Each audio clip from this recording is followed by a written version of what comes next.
theme of this year's G20 summit in Hangzhou is towards an innovative, invigorated, interconnected, and inclusive world economy.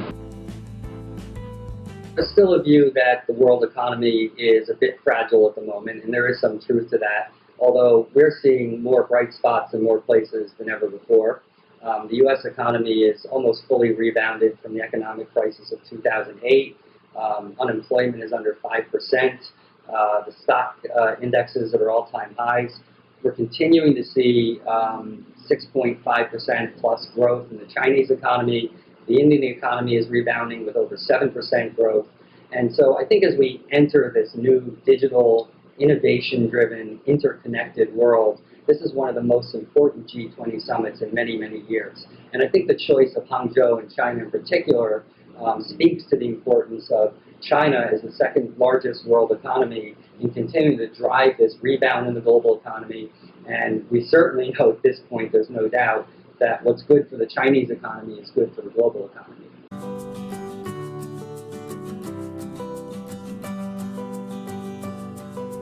You know, China is a victim of its own expectations that it's set. You know, the economy grew at 10% or more for 25 straight years. So it set a standard of expectation globally that was very high. And what we've seen is really the slowing, the quote-unquote slowing of the Chinese economy. I view it as a maturing of the Chinese economy. You simply can't sustain 10% growth for 30 years.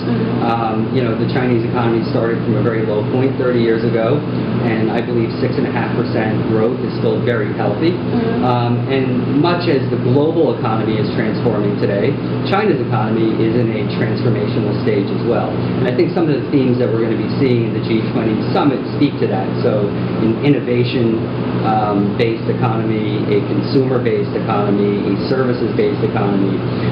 At this point, with China being the second largest economy in the world, it goes without saying that China's economy and well-being is vital to the economy and well-being of the entire world. And so this is the time for China to step up aggressively, became a greater participant in setting the rules of the road for the global economy, things like climate change, innovation, the digital economy.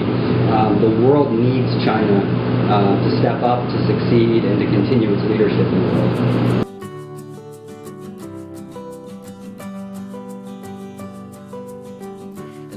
Yeah, I think this is another fantastic way for China to assert its leadership in the world and how business is done.